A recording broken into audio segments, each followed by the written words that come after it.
어느덧 7월 둘째 주일을 맞이하였습니다. 여러분 지난 한 주간도 어떻게 보내셨습니까?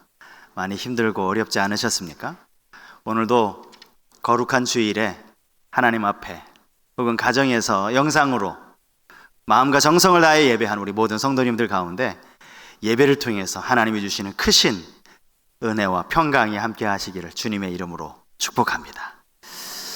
이제 우리 눈으로 인사하는 연습이 이제 많이 된 것 같은데요. 옆에 한번 보시면서 눈으로 한번 밝게 환하게 인사하면 좋겠습니다. 한번 인사하겠습니다.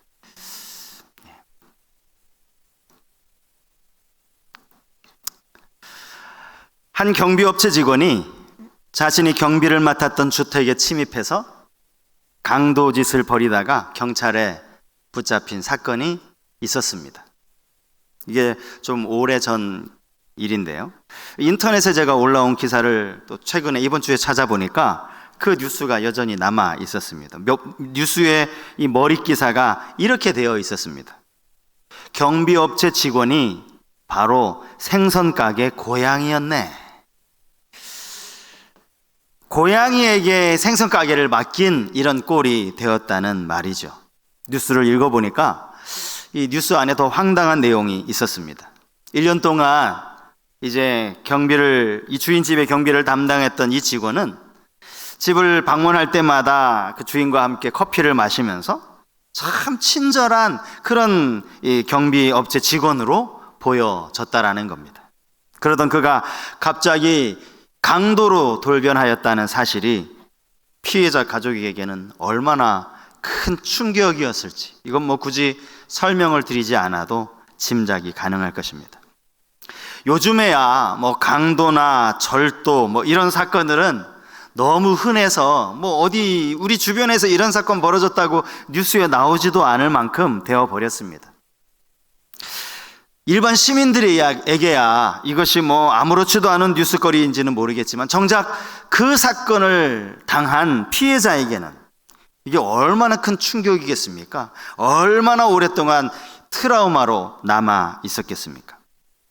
오늘 우리가 읽은 이 본문에도 절도와 강도라는 단어가 등장을 하는 것을 볼 수 있습니다. 1절 말씀을 제가 다시 한번 읽어드리겠습니다.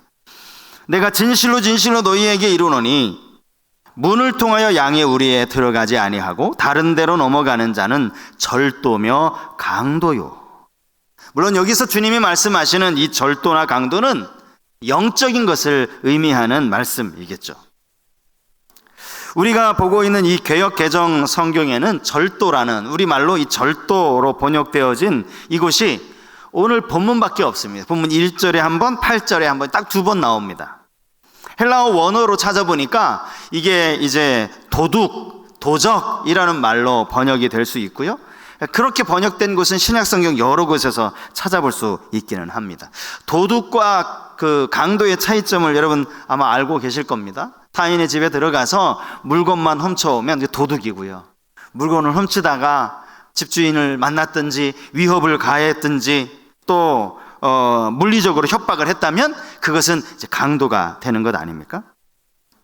지금 예수님께서 이 영적인 절도나 강도를 말씀하셨다는 것은 그들이 가지고 있는 것들을, 이 영적인 것들을 빼앗는 정도가 아니라 그들의 영혼을 멸망으로 이끌 수도 있다라고 하는 아주 중요한 의미를 담고 있습니다. 예수님 당시뿐만이겠습니까? 오늘 이 시대에도 여전히 영적인 이런 강도와 도둑은 존재하고 있다는 사실을 우리는 잊지 말아야 합니다. 본문 1절이요. 진실로라는 단어가 나오는 것을 볼 수 있습니다. 진실로 2번 나오죠. 헬라어로 이 진실로라는 이 말이요, 아멘이라는 거 여러분 아십니까? 우리가 대표 기도를 하면 마지막에 아멘이라는 것은 나도 진실로 그렇게 되기를 원합니다, 이런 뜻을 가지고 있거든요. 아멘, 아멘이라고 헬라어 성경에는 그렇게 되어 있어요. 뿐만 아니라 헬라어 원어 성경을 가만히 보면 가장 먼저 나오는 단어가 이 아멘, 아멘이에요. 내가라고 하는 이 주어는 그 다음에 나옵니다. 원문을 그대로 번역하면 이렇게 된다는 얘기죠. 진실로 진실로 내가 이르노니, 이렇게 되어진다라는 겁니다. 이 말은요, 지금 예수님이 뭔가 중요한 이야기를 하신다는 거예요. 진실로 한 번만 하셔도 될 것을 진실로 그것도 맨 앞에 말씀을 하셨다는 것은 지금 뭔가 중요한 이야기를 하고 계시다는 겁니다. 그것은 바로 이러한 영적인 강도와 절도를 조심하라라는 거예요. 조심하라. 오늘 이 시대에 분명히 영적인 강도가 있을 수 있고 절도가 존재한다는 사실을 우리도 기억해야 합니다. 오늘 이 시대에도 존재한다고요. 그러므로 중요한 것은 영적으로 우리가 단단히 무장하는 것이라 할 수 있습니다. 오늘 우리가 읽은 이 본문은 양의 목자 또 그리고 절도 혹은 강도를 주님이 대조하시면서 교훈하시는 그런 말씀이라고 할 수 있는데요. 이 본문을 우리가 좀 더 이해하려면 두 가지를 살펴봐야 됩니다. 앞에 나와 있는 이 전 문맥에 예수님이 이 앞에 어떤 일이 있으셨고 무슨 말씀을 하셨고 지금 누구에게 너희가 지금 누구인지를 알기 위해서 전 문맥을 살펴볼 필요가 있다라는 거예요. 요한복음 9장은요 나면서부터 맹인된 사람을 고치시는 기적으로 출발이 됩니다. 세상에 빛이 되신 예수님은 태어나면서부터 한 번도 그 빛을 보지 못했던 이 맹인의 눈을 뜨게 하시죠. 그래서 밝은 눈으로 세상을 보게 하실 뿐만 아니라 세상에 참빛 되시는 예수 그리스도를 보게 하신 겁니다. 그의 인생에 얼마나 놀라운 기적이 이루어진 겁니까? 그런데 눈을 뜬 이 맹인은요 그 눈을 뜬 기쁨과 감격을 누릴 새도 없이 바리새인들로부터 신문을 받게 됩니다. 네가 도대체 어떻게 해서 눈을 떠서 보게 됐느냐? 누가 너의 눈을 떠게 했느냐? 그 사람이 지금 어디에 있느냐? 계속해서 신문을 받아요. 그리고 마지막에 가면 이 바리새인들이 자기들이 하고 싶었던 마지막 결정적인 질문을 하나 합니다. 그게 요한복음 9장 17절에 나와요. 이에 맹인되었던 자에게 다시 묻되 그 사람이 내 눈을 뜨게 하였으니 너는 그를 어떠한 사람이라 하느냐? 대답하되 선지자니이다 하니. 네 생각에 네 눈을 뜨게 해준 그 사람이 넌 누구라고 믿냐? 그가 누구라고 생각하니? 라고 이 질문을 던진 거예요. 이때 당시에는 그가 선지자라고 대답을 합니다. 그런데 나중으로 가면요 33절에 보면 그가 이런 말을 합니다. 이 사람이 하나님께로부터 오지 아니하였으면 아무 일도 할 수 없으리이다. 그가 하나님으로부터 오신 분입니다 라고 하는 메시아라고 하는 신앙 고백을 한 거예요. 결국 그 신앙 고백으로 인해서 이 나면서부터 맹인된 사람은 그 자리에서 쫓겨납니다.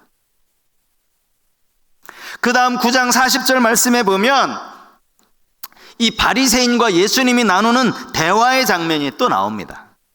그 자리에 아마 또 바리새인들이 또 예수를 찾아와서 아마 뭔가 시비가 붙었던 것 같아요. 그때 예수님이 이들에게 이런 말씀을 하시죠. 그게 9장 41절 9장의 마지막 절 말씀이에요. 제가 읽어드리겠습니다. 예수께서 이르시되 너희가 맹인이 되었더라면 죄가 없으려니와 본다고 하니 너희 죄가 그대로 있느니라. 예수님이 이 말씀을 하시고 바로 10장 1절로 넘어와서 진실로 진실로 내가 너희에게 이르노니. 너희가 누굽니까?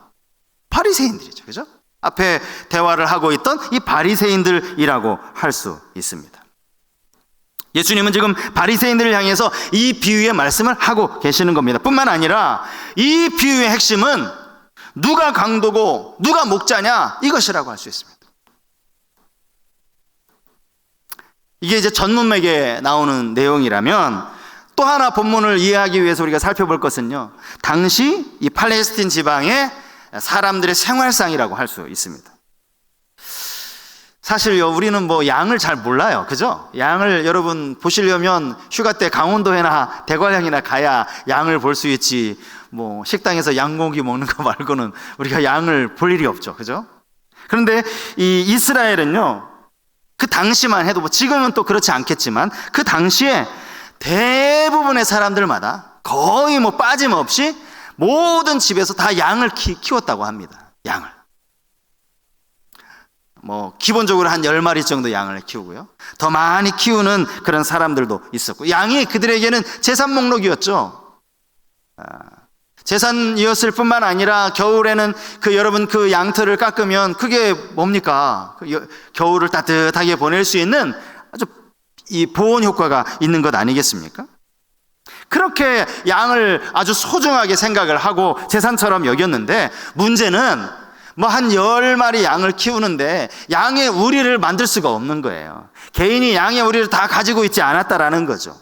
부유하게 뭐 양이 많아가지고 뭐 몇백 마리 있는 사람이야 당연히 목자들도 여러 있겠고 양의 우리도 크게 지을 수 있겠지만, 웬만한 사람들 같으면 양의 우리를 자기 혼자 이렇게 그거를 뭐 간수할 수도 없다 보니까 공동으로 몇몇 사람들이 모여서 이제 한꺼번에 그 양의 우리에 양들을 집어넣고 그렇게 이제 거기서 밤을 보내도록 했다라는 겁니다. 해가 밝으면 목자들은 이제 한 사람씩 다시 이 우리 안으로 들어와서 서로 다른 양들 가운데 자기가 기르는 양을 찾아내게 됩니다. 사실 그것도 대단한 일이죠. 눈으로 봐서 이게 다 똑같이 생겼는데 도대체 어떻게 이 털로 그냥 수북하게 쌓여 있어서 이걸 어떻게 구분하겠어요? 이들도 마찬가지였던 거예요. 그래서 자기 양을 구분할 수 있는 좋은 방법이 하나 있었는데, 그게 뭐냐 하면 내 양들만 알아들을 수 있는 특유한 소리를 내는 거예요. 소리를. 그 소리를 내면 그 소리가 정확하게 어떤 소리인지는 알 수 없지만 그 소리를 내면 성경이 말씀하시는 대로 양들이 우리 목자가 지금 우리를 찾는구나 라고 생각을 하고 그 목자의 뒤를 따라서 졸졸졸졸 우리 안에 이제 빠져나오게 되었다라는 거예요. 여러분, 우리가 잘 아는 것처럼 양들은 이 시력이 약하다고 하잖아요. 앞에 뭐 1m 코앞도 잘 안 보인다고 합니다. 게다가 양들은요 얼마나 미련한지 몰라요. 고집도 세대요. 앞에 가는 양이 길을 잘못 뛰어가지고 낭떠러지에 떨어지면 그 뒤에 따라오는 양이 여기 가면 안 되구나, 그럼 멈춰야 될 거 아닙니까? 그것도 생각도 안 하고 똑같이 또 낭떠러지에 빠진다는 거예요. 머리도 나쁘고 고집도 세고. 양에게 딱 하나 좋은 게 있대요. 그게 뭐라고요? 청력. 기가 막히게 자기 목자의 소리를 알아듣는 거예요. 그리고 자기 목자의 뒤를 따라가는 거예요. 다른 사람이 거짓 목자가 아무리 흉내를 내려고 해도 정확하게 분간할 수 아는 그런 청력을 가졌다는 거예요. 사실 문제는 목자가 아니라 도둑이나 강도 아닙니까? 이들이 얼마든지 이 양들을 물어가기 위해, 양들을 훔쳐가기 위해서 찾아올 수 있다라는 거예요. 본문 10절에서 주님이 말씀하신 것처럼 이 도둑이 들어오는 것은 양을 죽이고 멸망시키려는 것뿐이라고 그렇게 말하고 있습니다. 양들에게는 이 도둑이 그야말로 강도가 가장 무서운 적이 되는 거죠. 예수님은 이 도둑을 구분하는 방법을 가르쳐 주셨는데, 그게 바로 그가 어디로 들어오느냐. 양의 문으로 들어오면 그가 목자고, 양의 문이 아니라 담을 뛰어넘거나 다른 데로 넘어오면 그건 도둑이라고 그렇게 주님이 가르쳐 주신 겁니다. 실제로 이스라엘 지역의 이 양의 우리는요 이렇게 사각형으로 만들어져 있어서 돌로 이제 담을 쌓아놨고요, 문은 딱 하나밖에 없었다고 합니다. 그 문을 통해서 양들이 들어가고 나가고, 어쨌든 양이 뭐 숫자가 얼마나 많건 적건 간에 상관없이 문은 딱 하나였다라는 거예요. 도적은 이 문으로 들어오는 것이 아니라 담을 넘어서 들어온다라는 거죠. 오늘 이 비유에 대해서 주님이 이 비유를 통해서 정말 말씀하시고자 하는 아주 중요한 교훈은 본문 7절 말씀이라고 할 수 있는데, 우리 7절 말씀 요절이라고 할 수 있습니다. 우리 같이 한번 읽어보겠습니다. 7절 같이 읽겠습니다. 그러므로 예수께서 다시 이르시되 내가 진실로 진실로 너희에게 말하노니 나는 양의 문이라. 주님이 말씀하시죠. 여기도 진실로 진실로 많은 말이 반복이 되고 있습니다. 예수 그리스도께서 양의 문이라는 사실입니다. 절도나 강도는 누구겠습니까? 주님 말씀하십니다. 나보다 먼저 온 사람. 이건 시간적으로 먼저 온 것이 아니라 다른 데로부터 넘어온 사람들이 바로 절도나 강도라는 거예요. 사실 이 말씀을 제가 아까 바리새인들 향하여 한 말씀이라고 이야기 드린 것처럼, 여기서 말하는 이 강도, 도둑, 이게 바리새인들을 두고 당시 종교 지도자들을 두고 하는 말이라고 할 수 있습니다. 그들이 왜 강도입니까? 앞에서 나면서부터 맹인된 사람을 주님이 고쳐주셨어요. 주님이 밝은 빛을 보여주셨고 참빛이신 예수 그리스도를 보여주셨습니다. 그의 입술로 그가 하나님께로부터 왔다라고 고백했어요. 그런데 그 고백이 끝난과 동시에 그를 쫓아버렸습니다. 인정하지 않았다는 거죠. 예수님을 메시아로 인정하지 않은 그들이야말로 도둑이 아니고 뭐겠습니까? 그들이 강도가 아니고 누구겠습니까? 우리는 양의 문이신 예수 그리스도를 통해서 놀라운 복을 받아 누릴 수가 있는데요, 오늘 성경에 나오는 세 가지 복이 있습니다. 첫 번째는 구원이라고 할 수 있습니다. 구원. 본문 9절에서 예수님이 이렇게 말씀하십니다. 내가 문이니 누구든지 나로 말미암아 들어가면 구원을 받고 또는 들어가며 나오며 꼴을 얻으리라. 여러분, 이 세상에 구원을 얻을 수 있는 오직 하나의 문은 예수 그리스도밖에 없는 사실을 확실히 기억하시기 바랍니다. 여러분, 이 믿음에서 흔들리지 않기를 바랍니다. 제가 종교 다원주의에 대해서 아마 여러 번 말씀을 드려서 이미 여러분 다 알고 계실 거예요. 종교가 어차피 이 관악산을 한번 가더라도 다 다른 출발 지점 달라도 다 정상에서 만나서 서로 악수하는 것 아니냐, 똑같다. 종교가 아닙니다. 이게 종교 다원주의입니다. 문은 하나밖에 없어요. 예수 그리스도밖에 없다는 사실입니다. 그분은 우리를 위해서 스스로 희생당한 어린 양이 되셨습니다. 아무런 자격이 없는 우리들, 죄로 말미암아 죽었던 우리들을 예수 그리스도 믿음을 통해서 구원을 선물로 주신 분이라는 사실이에요. 죄와 사망으로부터 우리가 하나님의 자녀가 된 것, 이것이 바로 오직 예수, 그 하나밖에 없는 그 문을 통과해서 우리에게 주어진 일이라는 사실입니다. 당연한 질문을 제가 하나 드릴까요? 그러면 여기 나오는 문은 복수겠습니까? 단수겠습니까? 단수명사죠. 단수. 하나밖에 없으니까 복수가 아닙니다. 예수님 당시에는요, 율법을 지키면 구원을 얻을 수 있다라는 생각들이 사람들 가운데 만연했어요. 그래서 여전히 그들이 율법을 놓지 않았습니다. 율법을 붙들고 있으면 이 율법이 자신들에게 구원을 가져다 줄 줄 알았어요. 또 특별히 유대인들은 자기들이 혈통적으로 아브라함의 후손이라는 거, 우리 조상이 아브라함이라는 이 사실 하나만 가지고 우리는 당연히 구원받고 저 이방인들은 멸망을 받고 그렇게 생각을 했어요. 주님은 아니라고 말씀하십니다. 그 착각이라고 말씀하시는 거예요. 주님이요, 마태복음 8장 11절 이하에 보면 아주 충격적인 말씀을 하세요. 제가 한번 읽어드리겠습니다. 마태복음 8장 11절 12절 말씀입니다. 또 너희에게 이르노니 동서로부터 많은 사람이 이르러 아브라함과 이삭과 야곱과 함께 천국에 앉으려니와 그 나라의 본자손들은 바깥 어두운 데 쫓겨나 거기서 울며 이를 갈게 되리라. 동서로부터 많은 사람들이 예수 믿고 많은 사람들이 예수의 문을 통과해가지고 구원을 얻게 되는데, 본나라 자손 누굽니까? 유대인들이죠. 스스로 아브라함의 자손이라고 말하는 그 본자손들은 어떻게 해요? 바깥 어두운 데 쫓겨나서 거기서 울면서 이를 가게 될 것이라. 이 말씀이요, 어떤 배경에서 주님이 하신 말씀인지 아십니까? 이방인 백부장의 믿음을 주님이 보신 거예요. 자기 신하가 지금 병들어 죽게 되었는데 예수님께 찾아와서는, 예수님, 저희 집에 오실 필요 없습니다. 거기서 말씀만 하시면 내 하인이 나을 줄 믿습니다. 이 이방인 백부장의 믿음을 보시고 주님은 한편으로는 너무나 깜짝 놀라셨지만 한편으로는 저 여전히 믿음이 없는 유대인들을 향하여 이런 무서운 말씀을 하셨다는 거예요. 오늘 이 시대에 믿음 말고 무엇이 있습니까? 오직 믿음만이 구원에 이르는 유일한 길이라는 사실을 우리는 다시 한번 기억해야 할 줄 믿습니다. 두 번째로는요, 양의 문을 통해서 받아 누리게 되는 복이 꼴을 얻는 복이라는 것. 꼴을 얻는 복.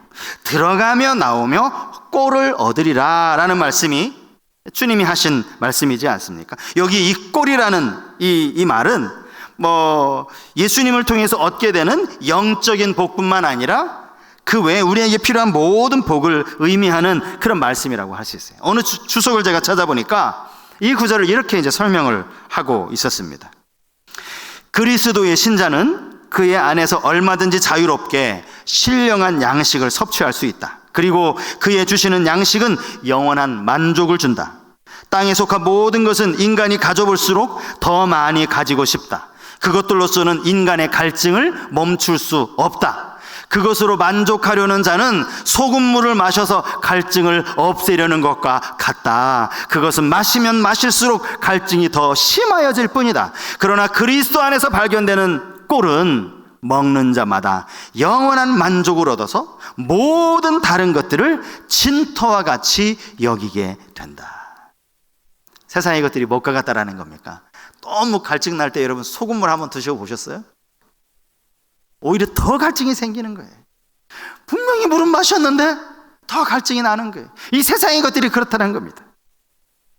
꼴을 얻으리라는 이 구절이 제가 다른 번역 성경을 찾아보니까 좋은 풀을 얻을 것이다, 좋은 목초를 발견하기도 할 것이다, 이렇게 번역이 되어 있어요. 여러분, 양들에게 있어서 최고의 음식은 좋은 꼴 아닙니까? 뭐 우리에게 있어서 최고의 음식은 여러 가지 다양한 것이 될 수 있겠죠. 근사한 스테이크가 될 수도 있겠고, 또 맛있는 뭐 중화 요리가 될 수도 있겠지만, 이들에게 있어서 최고의 음식이 뭐예요? 좋은 꼴, 부드럽고 맛있고 좋은 꼴, 좋은 꼴을 주시겠다라고 주님 말씀하시는 거예요. 세 번째, 양의 문이 되신 예수 그리스도를 통해서 받아 누릴 수 있는 복은 풍성한 삶이라고 할 수 있습니다. 보면 10절 말씀입니다. 도둑이 오는 것은 도둑질하고 죽이고 멸망시키려는 것뿐이요 내가 온 것은 양으로 생명을 얻게 하고 더 풍성히 얻게 하려는 것이라. 여러분, 여기서 말하는 이 풍성은 양적으로 차고 넘치는 것을 의미해요. 흘러 넘치는 것. 또 뿐만 아니라 질적으로는 품질이 좋은 것, 우월한 것, 이런 뜻을 가진 단어라는 겁니다. 하나님은 우리의 삶에 없어서는 안 될 꼭 필요한 것들, 구원을 채워주시지만 그것뿐만 아니라 좋은 꼴을 먹여주시지만 그것뿐만 아니라 그 외의 것들도 더 풍성하게 채워주신다는 거예요. 이 양의 문이다, 주님이 양의 문이다 라는 이 말씀을 하셨는데, 사실은 말씀을 준비하면서도 이게 사실 제 머릿속에 선뜻 잘 와닿지를 않는 거예요. 뭐 양을 제가 뭐 본 적이 뭐 없으니까요. 이 인터넷에 양의 문이 뭔가 한번 찾아봤어요. 인터넷에 이 사진 하나를 제가 찾았습니다. 뭐 이 사진은 흔히 볼 수 있는 사진이기는 합니다. 이게 이제 양의 우리를, 사진이 아니라 그림이죠, 그림. 양의 우리를 이제 그려놓은 그림입니다. 사각형으로 되어 있죠. 돌로 막 쌓아서 만든 것처럼 보이지 않습니까? 그리고 앞쪽에 문이 하나 있습니다. 거기 문 위에 앉아있는 사람 보이십니까? 목자입니다. 목자. 목자가 문 입구에 이렇게 딱 앉아있네요. 양의 문이다 라는 말씀이 이런 의미입니다. 아니, 목자가 왜 저기 앉아있겠어요? 양들을 지키기 위해서. 저기 저렇게 앉아만 있는 것이 아니라 밤이 되면 저기 누워서 잔답니다. 딱 그 자리에서 잠을 잔답니다. 왜요? 밤이 되면 일이나 다른 맹수들이 이 우리를, 양을 잡으려고 덮치기 때문에 거기를 지키기 위해서 목자는 거기서 잠을 자는 거예요. 맹수가, 이리가 양 한 마리를 잡아 먹으려고 왔다면 먼저는 이 목자와 싸워야 되는 거예요. 제가 어느 책에선가 또 이런 설명도 읽었는데 참 감동이 되었어요. 이제 하루 종일 양들이 들에서 풀을 다 뜯어 먹다가 이제 저녁이 되면 이제 우리로 들어오는 것 아닙니까? 목자가 인도해서 우리로 딱 들어올 때요, 딱 들어오는 그 시점에도 양이 아까 그 목자의 그 모습처럼 목자가 딱 그 자리에 또 양의 문에 앉아 있다고 합니다. 딱 그 자리에 앉아서 목자가 양을 부르는 거예요. 성경에 보니까 각각 그들의 이름을 불렀다 그러는데, 아마 뭐 목자 나름대로 생김새를 가지고 이름을 지었겠죠? 한 마리씩 한 마리씩 부르는 거예요. 그러면 자기 이름이 불려진 양은 목자 앞에 와서 서는 거예요. 그러면 그 목자가 이 양을 안고 두루두루 살피는 거예요. 혹시 오늘 어디 잘못된 일을 가서 가시에 찔리진 않았는지, 혹 발을 헛디뎌서 다리를 절지는 않는지 구석구석 양의 모습을 이렇게 살피는 거예요. 그리고 양이 아무 데도 다친 데가 없다 그러면 이제 우리로 이렇게 탁 보내고요. 만약에 어디에 가시에 찔려가지고 조금 피가 나고 상처가 났다 그러면 그 당시 이 목자들이 가지고 다니던 이 병에 올리브유가 있었다고 합니다. 올리브유. 당시 치료제였죠, 치료제. 아마 이 상처에 이 올리브유를 발라주어서 양이 빨리 나을 수 있도록. 이게 목자라는 거예요, 이게 목자. 양의 문이 되시는 우리 주님이 우리에게 베풀어 주시는 풍성한 삶이라고 할 수 있는 겁니다. 주님은 우리에게 세상에 그 어떤 것보다도 소중한 구원을 주셨습니다. 구원은 이 세상의 물질, 건강, 명예, 권력, 다른 어떤 것과도 비교할 수 없는 가장 소중한 것입니다. 하지만 주님은 이 놀라운 구원을 주셨다고 해서 이제는 나머지 모든 것들을 다 희생하며 살라고 그렇게 말씀하시지 않아요. 주님은 우리에게 꼴을 주십니다. 풍성한 꼴을 먹여 주십니다. 그리고는 풍성한 삶도 허락해 주신다는 거예요. 내가 너 위에 십자가 졌어. 내가 너 구원했잖아. 그러니까 너 이깟 가난, 이깟 몸에 아픈 거, 이깟 생활이 어려운 거, 이거 정도는 참아야 되는 것 아니야? 내가 너 구원 줬다니까. 주님 그렇게 말씀하시지 않는다는 거예요. 당신의 생명을 주신 그 주님이 우리가 아파하는 거, 우리가 힘들어하는 거 다 아시고 우리에게 좋은 꼴로 풍성한 것으로 먹이신다라는 그 사실을 여러분 우리는 잊지 말아야 합니다. 우리는 지금 세상에 영적인 강도, 절도들이 들끓고 있는 그런 세상을 살아가고 있습니다. 그들은 예수 그리스도가 아니라 다른 데 구원이 있다라고 말하는 사람들입니다. 아니 심지어는 자기가 구원자라고 말하는, 여러분 아시죠? 대표적으로 신천지 이만희가 그런 사람 아닙니까? 그리스도 외에 생명이 있다라고 말하는 사람들이, 그들은 우리의 믿음만 도둑질하는 것이 아니라 우리의 영혼을 죽이는, 우리를 멸망시키는 악한 원수라는 사실을 우리는 기억해야 합니다. 우리의 영혼이 이런 도적이나 강도들의 피해를 입지 않도록 우리는 온전히 주님을 붙들어야 할 줄 믿습니다.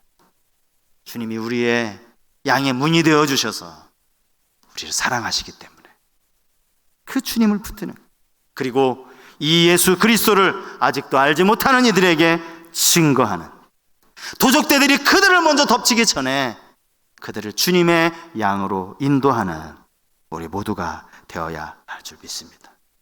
한 주간도 세상 가운데 살아갈 때에 양의 문이 되신 예수님을 여러분 한번 잘 기억해 보시기 바랍니다. 양의 문에 앉아서, 그 우리의 입구에 앉아서 양 한 마리 한 마리, 오늘도 애쓰고 고생했다, 어디 다친 데 없니? 안아주시고, 그 다친 데 있으면 싸매어 주시는 그 주님을 바라보며 그 주님의 음성을 들으며 그분을 따라갈 수 있는 우리 모든 주님의 양들 되시기를 주의 이름으로 축복합니다. 우리 말씀을 생각하면서 오늘 좀 힘차게 찬양을 불렀으면 좋겠어요. 한 주간 좀 우울했다면 우리 힘차게 찬양을 했으면 좋겠습니다. 주님 한 분만으로 나는 만족해. 가사를 생각하면서 우리 함께 찬양하시겠습니다.